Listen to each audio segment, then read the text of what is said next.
অভিনেত্রী থেকে রাজনীতিক, রাজ্য বিজেপির মহিলা মোর্চা সামলেছেন ৩ বছর।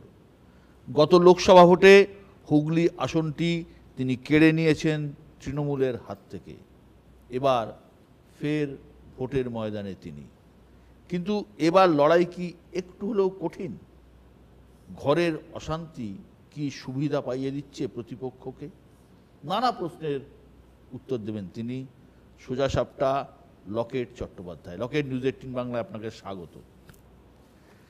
লকেট, 9 বছর আগে আপনি তৃণমূল ছেড়ে বিজেপিতে গিয়েছিলেন। দলত্যাগের দিন সাংবাদিক বৈঠকে বলেছিলেন তৃণমূলের থেকে মানুষের জন্য কাজ করতে পারছিলেন না। বিজেপি থেকে কি কি কাজ করলেন? ভালো লাগলো, অনেকদিন পর দেখা হলো তোমার সাথে। আচ্ছা, তুমি করেই শুরু করি তাহলে। ঠিক আছে, এতদিন পরে দেখা হয়েছে, ভালোই লাগছে। একদম। দেখো, তৃণমূলে যখন আমি যুক্ত হয়েছিলাম, জয়েন করেছিলাম, সেটা ছিল 2012-র 20 ফেব্রুয়ারি আমি জয়েন করেছিলাম। সেটা একটা বন্ধের দিন ছিল। আমি সেখানে জয়েন করি এবং মমতা বন্দ্যোপাধ্যায় ওখানে ছিলেন। এবং জয়েন করার পর 2 বছর গেছে, 2015-তে আমি ভারতীয় জনতা পার্টিতে জয়েন করেছি। এবং তৃণমূলে জয়েন করার পর রাজনীতি যদি বলো, আমি কিছু জানতাম না। আমাকে ওই কোনো জায়গায় গেলে হাত নাড়তে হবে, আর গাড়ি করে যেতে হবে, সানগ্লাস মাথায় দিয়ে, যেরকমভাবে সবাই যায় এখন সেরকম। আমি দেখেছি প্রচুর জায়গায় গেছি, কৃষ্ণনগর গেছি, বীরভূম গেছি, বিভিন্ন জায়গায় আমার পাঠানো হয়েছিল, কিন্তু সেখানে মানুষই দেখেছি, আর হাত নাড়া আর কোনো কিছু ছিল না।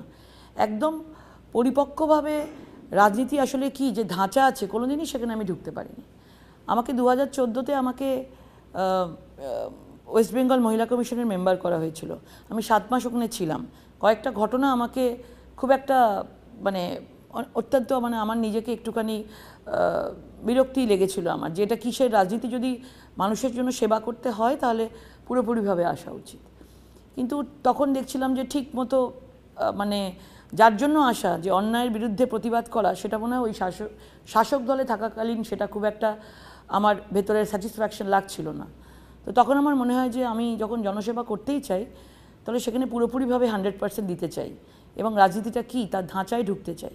তো আমি ভারতীয় জনতা পার্টি জয়েন করি 2015-তে, এবং তারপরে আমি 1 বছর কাজ করেছি। তারপর সেক্রেটারি, তারপর তো বীরভূম থেকে আসন লড়েছি, ময়ূরেশ্বর থেকে। তারপর মহিলা মোর্চার প্রেসিডেন্ট 4 বছর চালিয়েছি, 19-এ লড়েছি। তো এইভাবে চলে আসছে। গত 5 বছরে হুগলির মানুষের জন্য কি কি করেছো যে তোমাকে হুগলির মানুষ আবার ভোট দেবে? হুগলির মানুষই বলতে পারবে এটা, আমি মনে করি। কিন্তু বহু মানুষ হুগলির মানুষরা বিভিন্নভাবে প্রথমে রটানোর চেষ্টা করেছিল যে সাংসদ কিছু করেনি, সাংসদকে দেখা যায়নি। কিন্তু আমি আমার রিপোর্ট কার্ড সবাই লাস্টে জমা দিয়েছিলাম। আচ্ছা, তার কারণ আছে। আমার রিপোর্ট কার্ড যদি আমি আগে থেকে জমা দিতাম কিছুটা কাজ করার পর, তাহলে আমার বাকি কাজগুলো আটকে দেওয়া হতো। 17,62,00,000 টাকা রাউন্ড ফিগার বলছি, আমি পুরোপুরিভাবে খরচা করতে পেরেছিলাম। এবং 2 বছর করোনার জন্য আমাদের টাকা সবাইরই বন্ধ ছিল, এবং রত্না দে নাগ ওনারও কিছু টাকা ছিল। সব মিলিয়ে আমি পুরোপুরিভাবে অ্যাকাউন্ট খালি করে দিতে পেরেছি। যদি আমি এটা জানাতাম, আমাকে একটা অ্যাম্বুলেন্স দিয়েছিলাম, 11খানা অ্যাম্বুলেন্স দেওয়ার কাজ ছিল, আমাকে বাকিটা ফেরত দিয়ে দিয়েছিল। অ্যাম্বুলেন্স একটা ক্লাবকে দেওয়ার পরেও সে বলেছিল আমার চাই না, তৃণমূলের চাপ আছে। আমি স্কুলের জন্য স্টেডিয়াম থেকে শুরু করে অনেক কিছু, একটা 25 লাখ টাকার একটা ধনেখালিতে দিয়েছিলাম, সেটাও আমাকে ফেরত দিয়ে দিয়েছে। যদি আমি বলে ফেলতাম যে আমি এইগুলো করেছি, তাহলে আর হতো না। সুতরাং হুগলির মানুষের জন্য আমার যতটুকুনি করার, যতটুকুনি স্ট্রিট লাইট থেকে, শ্মশান থেকে, আরও যা যা ছিল। কিন্তু এগুলো তো সরকারের মাধ্যমে, ডিএম এর মাধ্যমেই তো হয়েছে। ডিএম এর মাধ্যমে। দুঃখের বিষয়, আমার সঙ্গে ডিএমও লাস্ট 5 বছর আমি গুনে বলতে পারি গোটা 5 থেকে 7 বার আমার সঙ্গে দেখা করেছে। বাকি সময় ফোন তুলতেন না। অন্য রাজ্যের সাংসদের অভিজ্ঞতাটা আমার কাছে অন্যরকম। আমি দেখেছি অন্য রাজ্যের সাংসদদের সঙ্গে ডিএমকে কালেক্টর বলা হয়। কালেক্টরের সঙ্গে একটা বন্ধুত্বের সম্পর্ক থাকে, কারণ সাংসদ আর কালেক্টর যদি একসাথে কাজ করে, তাহলে প্রকৃত মানুষের জন্য কোন কোন কাজগুলো আমার দরকার ডিএমও আমায় দিতে পারে, আমিও তাহলে কাজ করতে পারি। কিন্তু এখানে আমি ডিএমের থেকে কোনো সাহায্য পাইনি। তার মানে এইসব লড়াই করে আমি যেভাবে এই কাজগুলোকে আমি বার করতে পেরেছি, এটা ডিএমও জানেন, যে ডিএম ছিলেন, এবং আমি জানি সেটা কিভাবে কি করেছি। এছাড়া আমি বলতে পারি, এছাড়া আমি প্রায় 2.5 কোটি টাকার আমি একটা নরেন্দ্র মোদীজির খুব সুন্দর প্রকল্প প্রতিবন্ধীদের জন্য, সিনিয়র সিটিজেনদের জন্য 2,18,00,000 টাকার আমি নিয়ে এসেছি। একটা অন্য প্রসঙ্গে আসি, তুমি যেহেতু মহিলা, বাংলায় মহিলাদের উপর লক্ষ্মীর ভাণ্ডারের একটা প্রভাব আছে, এটা তো অস্বীকার করার কোনো জায়গা নেই। বিজেপি সন্দেশখালীকে সামনে রেখে তৃণমূলের মহিলা ভোটে ভাগ বসানোর একটা কৌশল নিয়েছিল, কিন্তু এই ভাইরাল ভিডিও সেই অঙ্ক কিছুটা হলেও কি ঘেঁটে দিল বলে মনে হয়? 2019-এ মহিলা এবং ইউথ নরেন্দ্র মোদীজিকে ভোট দিয়েছে, 2 হাত ভরে আশীর্বাদ করেছে। লক্ষ্মীর ভাণ্ডার তারপরে শুরু হয়েছে 21-এ শুরু হয়েছে লক্ষ্মীর ভাণ্ডার। 21-এ ভোটের আগে বলা হয়েছিল, ভোটের আগে শুরু হয়েছিল। প্রথম লক্ষ্মীর ভাণ্ডার মহিলাদের কাছে একটা বিরাট কিছু নিয়ে এসেছিল, যা 500 টাকা করে পাচ্ছি আমরা, এটা একটা বিরাট বড় জিনিস এনেছিল। কিন্তু লক্ষ্মীর ভাণ্ডারের পাল্টা মহিলারা কি পেয়েছে তার হিসাব কিন্তু মহিলারা আস্তে আস্তে করতে শুরু করেছে। কারণ তুমি যদি দেখো, সন্দেশখালীর ঘটনা যেভাবে একটা বড় আকার সুনামি নিয়ে এসছে, যেটা ভোটের অনেক আগে থেকেই এটা হয়েছে, সন্দেশখালী ঘটনাটা হঠাৎ করে ভূমিকম্পের মতো এসছে, মহিলাদের আওয়াজ, মহিলাদের প্রতিধ্বনি উঠে এসছে। কিন্তু ঘটনা হচ্ছে যে ভাইরাল ভিডিও তো তোমার দেখা যাচ্ছে যে সব কিছু প্ল্যান্টেড। এই ছোটোখাটো একটা এটাকে মানে ফেক ভিডিও বানিয়ে ভাইরাল করে এইগুলো পৌঁছানো, এখন আর এগুলো আর মানুষের মধ্যে যাবে না। কারণ মানুষ যে জিনিসটা দেখে ফেলেছে, এটা বাংলাতে এই যেমন জিনিস চলেই, কিন্তু বাংলাতে এই জিনিস চলে এবং যে সন্দেশখালীর মহিলাদের আওয়াজ উঠছে সেটা সবাই বিশ্বাস করেছে। কিভাবে এই ভাইরাল ভিডিওর মোকাবিলা তোমরা করছো রাস্তাঘাটে, পথে ঘাটে? নেই কেউ শুনছে না। আমি যেখানে যাচ্ছি, আমি তো প্রায় 3 মাস ধরে এখানে আছি, আমি মহিলাদের সাথে কথা বলছি, সন্দেশখালী বললেই সবাই এক বাক্যে সন্দেশখালী হতে দিতে চায় না, সব হাত তুলছে। এই ভাইরাল ভিডিওর কোনো রিপারকেশন নেই। লকেট, এ রাজ্যে ভোটে হিংসার খবর সাধারণত মুর্শিদাবাদ থেকে আসে, কিন্তু আমরা দেখেছি ভোটের আগেই হোক বা ভোটের দিন মুর্শিদাবাদে সেরকমভাবে কোনো ঘটনা ঘটেনি। কোচবিহারে সামান্য কিছু ঘটনা ঘটেছিল, কিন্তু লোকসভা ভোটে পান্ডুয়ার ঘটনা, একজন প্রাণ গেল, কি বলবে? প্রথমে পরপর 2 দিন বোম ব্লাস্টিং এবং তারপরে একটি মহিলার রেপ করে মার্ডার, দুটোকেই ঘুরিয়ে দেওয়া হয়েছে। আমি আমার জায়গা থেকে নিশ্চয়ই বলবো, কারণ পরিবারের সঙ্গে আমি কথা বলেছি। মানে বোমা বিস্ফোরণটা ভয়ঙ্কর, কিন্তু ওটা তো মানে রাজনৈতিক নয়। এটা তো দেখো, মানে তোমরাও এতদিন রাজনীতিতে আছো, কারণ মহিলার পরিবারের সাথে আমি নিজে আছি, আজকেও মহিলার পরিবার এসেছিল সেখানে, পুরো পরিবারকে নিয়ে গিয়ে তাকে জোর করে বয়ানটা লিখে তাকে দিয়ে সাইন করিয়ে নেওয়া হয়েছে। বেচারা কী করে বুঝবে? এবং এত বড় একটা বোম ব্লাস্টিং, এত বোম পড়ে আছে, বলে পারিবারিক ঘটনা। যে ঘটনাই ঘটছে না কেন সেটাকে উল্টে দাও, সেটাকে একটা পারিবারিক বলো, বজ্রপাতে মহিলার মৃত্যু বলো। বজ্রপাত সেদিনকে হয়নি ওই জায়গায়, হঠাৎ করে একটা ভ্যানিটি ব্যাগ নিয়ে মাঝ রাস্তায় একটা মহিলা উপর হয়ে রক্তারক্তি হয়ে আছে। বজ্রপাতে তো রক্তারক্তি হবে না, গায়ে তো ক্ষতচিহ্ন থাকবে না। আমাদের চ্যানেলকে দেয়া সাক্ষাৎকারে প্রধানমন্ত্রী নরেন্দ্র মোদী বলেছেন বাংলায় বিজেপি ক্লিন সুইপ করবে। অমিত শাহ দাবি করছেন বাংলায় 30-এর বেশি আসন পাবে বিজেপি। এটা কি সম্ভব?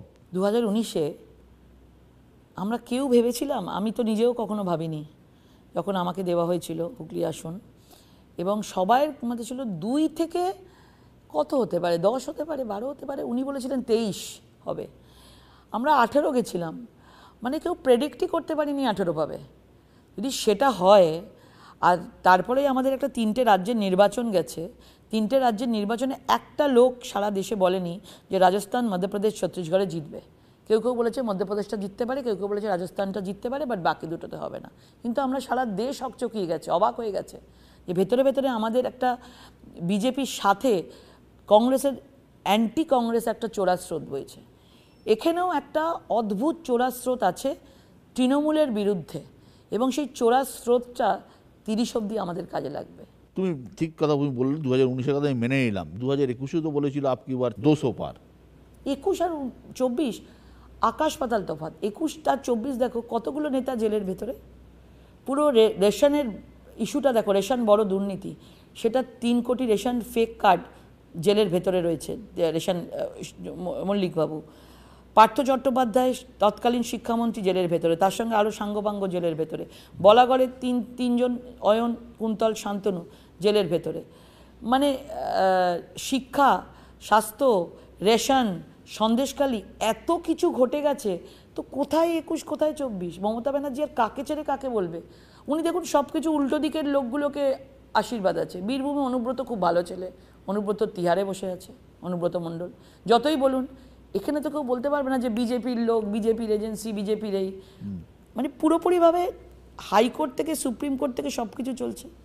দ্বিতীয় কথা, শেখ শাহজাহান সন্দেশখালীর, তার মাথাতেও মুখ্যমন্ত্রীর হাত রয়েছে। এসএসসির চাকরি প্রার্থী, এত বড় একটা স্ক্যাম, মুখ্যমন্ত্রীর বয়ানের পর 360 ডিগ্রি এসএসসির চেয়ারম্যান ঘুরে গেলেন যে অযোগ্য প্রার্থীদের আমাদের তালিকা দেওয়া সম্ভব।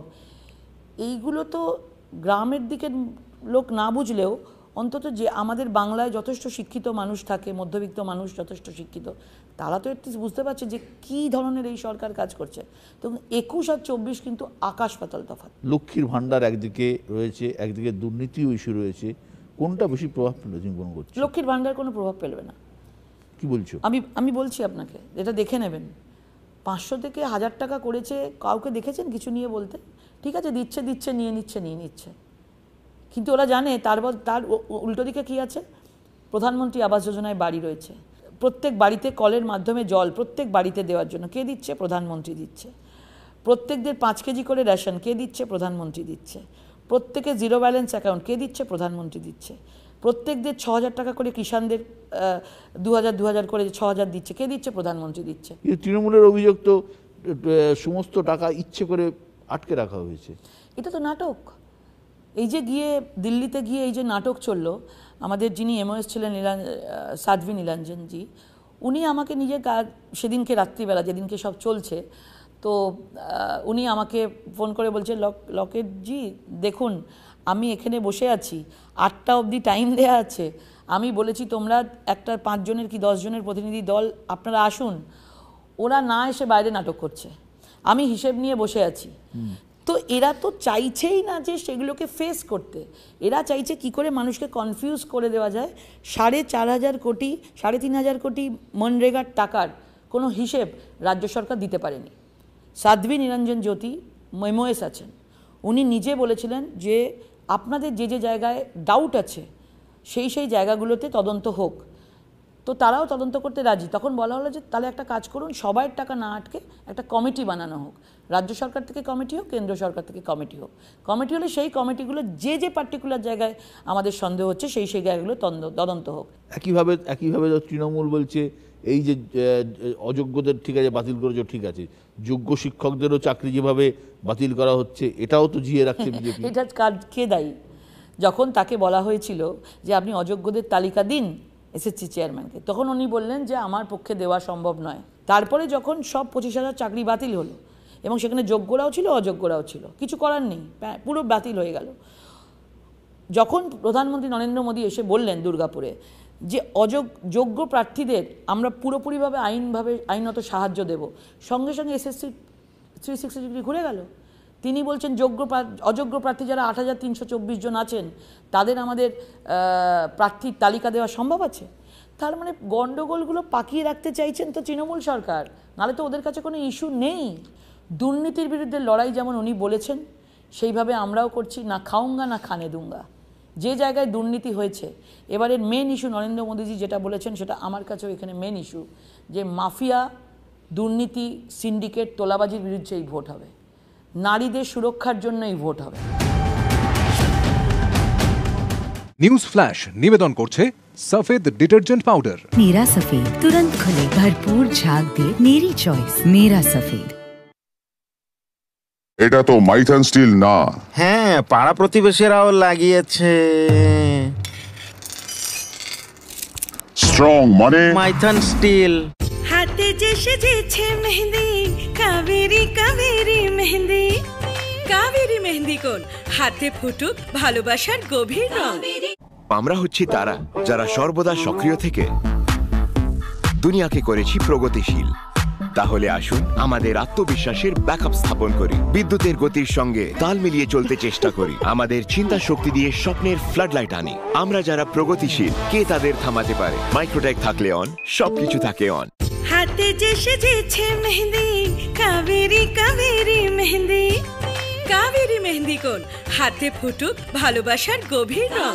বাবা, এখান থেকে আমাদের প্লট শুরু হচ্ছে। এই দেখো, আমি তোমাকে লেআউট দেখাচ্ছি। এটা তোমার ঘর, আর সঙ্গে এই জমিতে বাড়ি? বাবা সব ভেবে বাবা, বাড়ি জীবনে একবারই তৈরি হয়, এতটুকুও ভাবলি না তুই? ভরসা রাখুন, বাড়ি মজবুতি হবে। একটা সুযোগ আছে, এতে সব রাখবো আমার নিজের উদ্দেশ্যর থেকে মজবুত একটা বাড়ি বানাবো। পাঠাবেন শুধু আল্ট্রাটেকই। কিন্তু আল্ট্রাটেকই কেন? তুমিই তো বলেছিলে বাড়ি জীবনে শুধু একবারই তৈরি হয়। বাড়ি একটা, সুযোগ একটা, সেই জন্য সিমেন্টও দেশের number 1। UltraTech, India's number 1 cement. জামা কাপড় নিমেষে করে পরিষ্কার। নিয়ে আসুন কালার গার্ড যুক্ত শাইনি ডিটারজেন্ট পাউডার।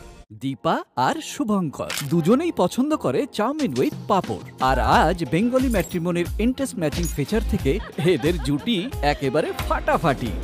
তাহলে বেঙ্গলি ম্যাট্রিমনি অ্যাপে আসুন, ইন্টারেস্ট অনুযায়ী সম্পর্ক তৈরি করুন। নিমের এই খাস সুগন্ধ, খাস স্নান, পরিচ্ছন্ন সতেজ খাস অনুভূতি। আজ দিনটা হয়ে গেল খাস। বোরোলিনের নতুন খাস নিম সাবান, নিম, নারকেল তেল আর ভেটিভারের গুণে ভরা। আজ আমি খাস। লকেট, এই রাজ্যে বিজেপির যে কজন সাংসদ রয়েছেন তাদের মধ্যে তুমি একটা অন্যতম জনপ্রিয় মুখ। তোমাকে নিয়মিত মিটিং মিছিল সব জায়গায় দেখাও যায়। তবুও 2021-এর বিধানসভা ভোটে হেরে গেলে কী করে এরকম একটা জায়গা থেকে? 2021-এর বিধানসভা অবশ্য আমাদের মানতে হবে। 2021-এ আমাদেরকে মানুষ মনে করেনি তৃতীয়বারের জন্য মমতা বন্দ্যোপাধ্যায়কে, রাজ্যের ভোট ছিল, মমতা বন্দ্যোপাধ্যায়কে আবার একটা সুযোগ করে দিয়েছিল। এটা মানতে হবে এবং আমাদের হারটা স্বীকার করতে হবে। হার স্বীকার করে নেওয়া উচিত এবং রেট্রোস্পেকশন করা উচিত। অনেকে বলছে লোকসভা ভোটের মধ্যে চুঁচুড়া বিধানসভা পড়ছে, তো 2021-এর বিধানসভাতে চুঁচুড়ার মধ্যে একটা সিট, 7টা সিটের মধ্যে সেটা যিনি জিততে পারছেন না, চুঁচুড়ায় হেরে হুগলিতে জিততে পারবে, অনেকেই বলছে। দেখুন, মানুষ এবার ভোট দিয়েছিল এবং মানুষ 2024-এ যে ভোট দেবে সেটা অনেক কিছু বুদ্ধি বিবেচনা করে। কারণ 21 থেকে 24-এ অনেক কিছু ঘটে গেছে হুগলির বুকে। 3জন শিক্ষক নিয়োগ দুর্নীতিতে জেলের মধ্যে রয়েছে। হুগলির প্রধানমন্ত্রী আবাস যোজনায় বিরাট দুর্নীতি হয়েছে, আমি প্রেস কনফারেন্স করে বলেছি। সিঙ্গুর গ্রামীণ হসপিটালে রিসেন্টলি আমি করেছি, ইউএসজি মেশিন মহিলাদের 2017-ই এক্সপায়ার করে গেছে। আমি সরাসরি সারপ্রাইজ ভিজিট করেছি সিঙ্গুরে, ডক্টরদের গিয়ে ধরেছি, মহিলা ডাক্তার ছিল, যে আপনারা এভাবে করছেন, আপনারা জানেন? বলে আমরা ওপরে জানিয়েছি, কিন্তু আমরা কি করব বলুন। মানে ভেবে দেখুন, তাহলে মহিলাদের 1000 টাকা একদিকে, আর যেখানে গর্ভস্থ সন্তান পেটের মধ্যে রয়েছে সেই ইউএসজি মেশিনে যে দেখবে সেইটা 2017-র, সেই মেশিনকেও তারা বিশ্বাস করতে পারছে না। লোকের অনেকে ভেবেছিল হুগলি কেন্দ্রে কোনো পলিটিক্যাল ক্যান্ডিডেট দেবে তৃণমূল কংগ্রেস, তার পরিবর্তে টিকিট পেয়েছেন অভিনেত্রী রচনা বন্দ্যোপাধ্যায়। তোমার জন্য কি একটু সুবিধা হলো? সুবিধা অসুবিধা তুমি বলবো না, প্রত্যেকটা লড়াই খুব কঠিন হিসাবে নেওয়া উচিত। সুবিধা অসুবিধা বলবো না, কিন্তু একটাই খারাপ লাগে যে হুগলিতে এত লোক ছিল, পলিটিক্যাল ভালো ভালো লোক হুগলিতে আছে, হুগলির মতো জায়গায়, সেইখানে তাদেরকে না টিকিট দিয়ে বাইরে থেকে যেই লোক বসিয়ে দেওয়ার একটা স্ট্র্যাটেজি উনি নিয়েছেন, যে যত দুর্নীতি আছে, যত কিছু নিজেদের মধ্যে গোষ্ঠীদ্বন্দ্ব আছে, আমি বাইরের একটা গ্ল্যামার দিয়ে, লাইট অ্যাকশন ক্যামেরা দিয়ে আমি ওটাকে বুঝিয়ে দেবো। তুমি আমি বলছি এই স্ট্র্যাটেজিটা ওনার মিমি চক্রবর্তী, নুসরাত জাহান দেখুন, 5 বছর পর হাওয়া, ভোটটা নিয়ে নেওয়া হলো, ভোটটা বাক্সে পড়ে গেল, 5 বছর পর নেই, পার্লামেন্টেও দেখা যায় না। তো এখানেও আমার একটা স্ট্র্যাটেজি নিয়েছে, মানুষ তো এবার বুঝতে পারছে। আর আমার ক্ষেত্রে আমি এসছি 1 বছর ধরে, আমার কোনো কাজ ছিল না, 1 বছর ধরে শুধু দৌড়ে গেছি, কোথায় কোন মহিলার কী হয়েছে সারাক্ষণ দৌড়ে গেছি। তার 1 বছর পর সেক্রেটারি হয়েছি, তার 1 বছর পর আমি বীরভূমের ময়ূরেশ্বর থেকে লড়েছি, আমায় টিকিট দেওয়া হয়েছিল ওইরকম একটা সন্ত্রাস জায়গায়, 37,000 ভোট পেয়েছি। তো আমি হঠাৎ করে আমি প্যারাশুটের মতো আমাকে নামিয়ে দেওয়া হয়নি, যথেষ্ট স্ট্রাগল করেছি। মুখ্যমন্ত্রীর নিজেদের নেতাদের প্রতি আর কোনো অবিশ্বাস নেই, সব সেলিব্রিটি সিনেমা আর্টিস্টদের নিয়ে টানাটানি করছে। কেন দেবের কথা আমি বলবো না, দেব এক্সেপশনাল আমি বলবো, এবং দেব পলিটিক্স ছেড়ে দিতে চেয়েছিল সবার সামনেই। আমি একবার দেবকে বলেছিলাম পার্লামেন্টে, ছেড়ে দিচ্ছ বলে, হ্যাঁ সিনেমাতে কাজ করবো। তাহলে তুমি যদি সিনেমা করো এবার তো তাহলে তুমি আমাকে নিতে পারো। আমি ওকে বললাম, বললো হ্যাঁ তুমি করবে কাজ। আলাম এখন তো পারবো না, যদি কখনো সময় পাই করব। আমার ইন্টারভিউতে দেব এসছে, তোমার কথা বলছিল, লকেটজির সাথে আমার খুব ভালো সম্পর্ক হ্যাঁ, exactly. বলছিল। হ্যাঁ। তুমি কি মনে করো এই যে যারা তোমাদের মতো লোক যারা গ্ল্যামার জগৎ থেকে আসছে এখানে, তাদেরকে তুমি বলছো ব্যবহার করা হচ্ছে, তাদেরও একটু ভেবেচিন্তে আসা উচিত? নিশ্চয়ই নিশ্চয়ই আসা উচিত। দেখো, দু নৌকায় পা দিয়ে কাজ হয় না। আমি মানে তারা কি ভাবছে কি, এটা এত ইজি জায়গা নয়।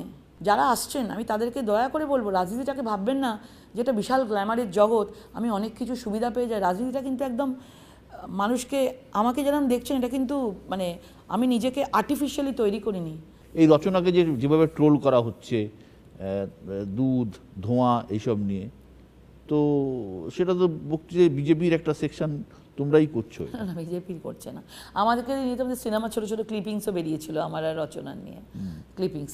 আমি দেখেছি যে মানুষ কত মানে আজকের ডেটে সোশ্যাল মিডিয়া কী হয়ে গেছে। কিন্তু যদি ব্যক্তিগতভাবে আমাকে বলো যে এরকম ওকে নিয়ে মিম করা, আমি পছন্দ করি না। তোমার রচনা বন্দ্যোপাধ্যায়কে খুব একটা সিরিয়াসলি তুমি নিচ্ছ না প্রতিপক্ষ হিসেবে? এটা প্রতিপক্ষ তো আমি আরও নই, প্রতিপক্ষ তো দুর্নীতির বিরুদ্ধে লড়াই চলছে।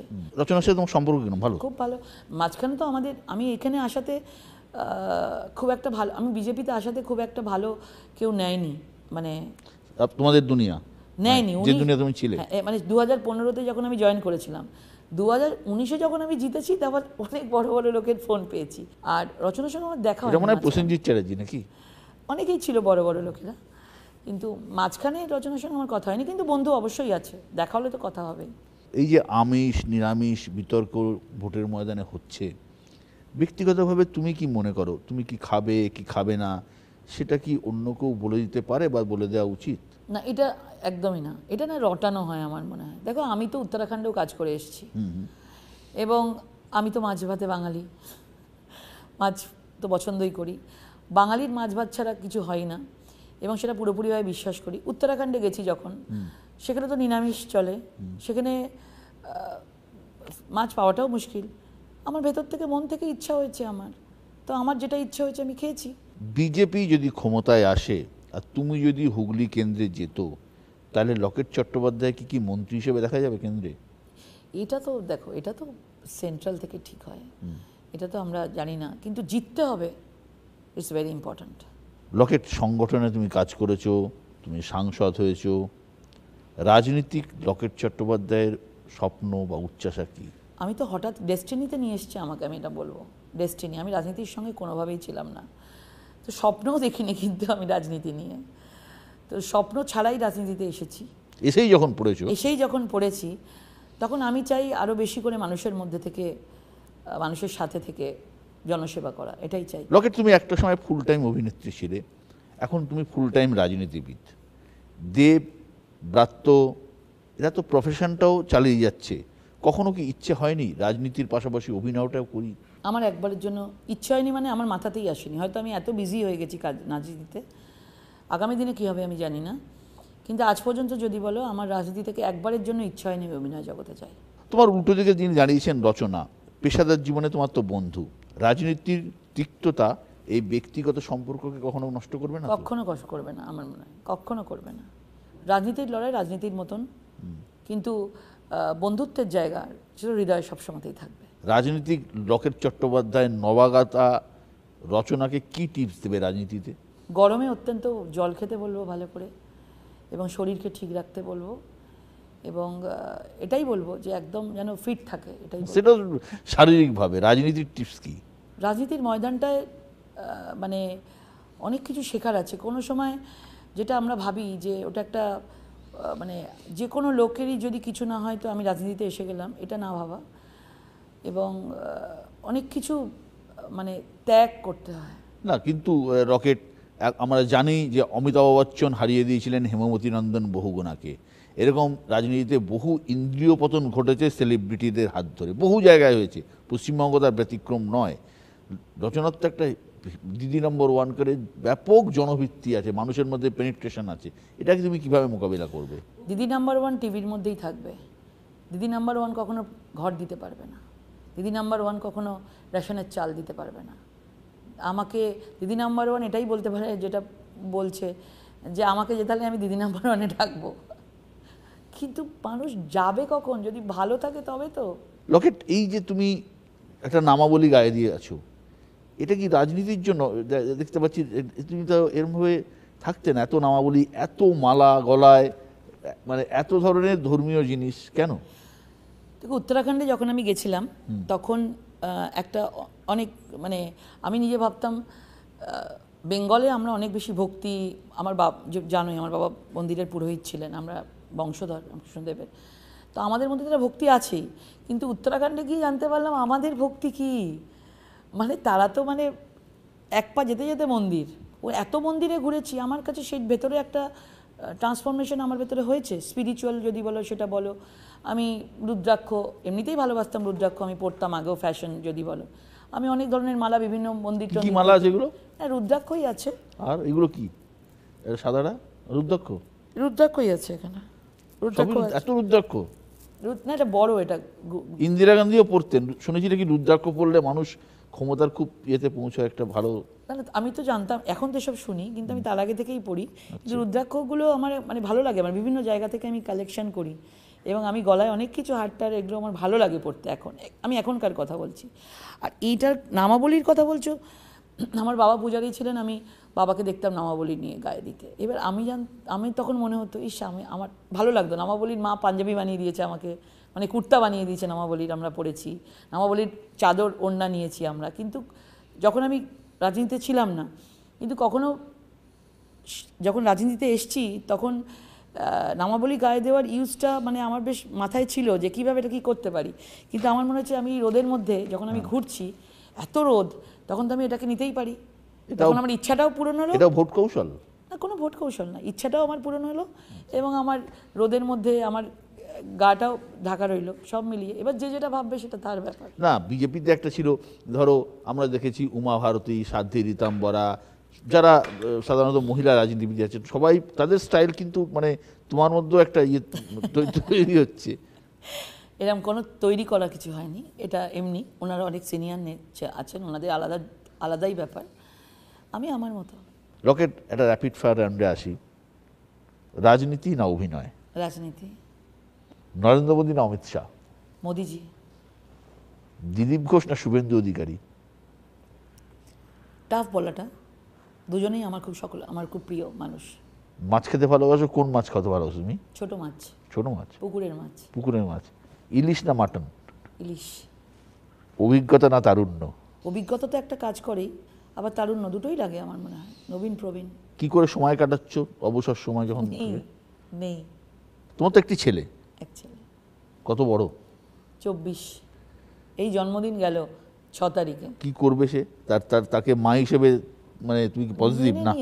হ্যাঁ, মানে 15 বছর অভিনয় জীবনে দেখেছে, 10 বছর এখানে দেখছে, 25, তো 24 বছর বয়স ওর। তো পুরোটাই দেখছে যে মা এরকমই দূরে দূরে থাকে, যখন সময় দিতে পারি মানে দিই।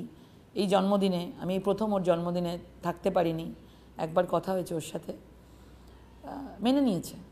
সে কি রাজনীতিতে আসবে না অভিনয়? না না, কোনো জায়গাতেই যাবে না, রাজনীতিও নয়, অভিনয় না। অনেক অনেক ধন্যবাদ রকেট, সময় দেওয়ার জন্য। সুস্থ থেকো, ভালো থেকো, শুভেচ্ছা রইল।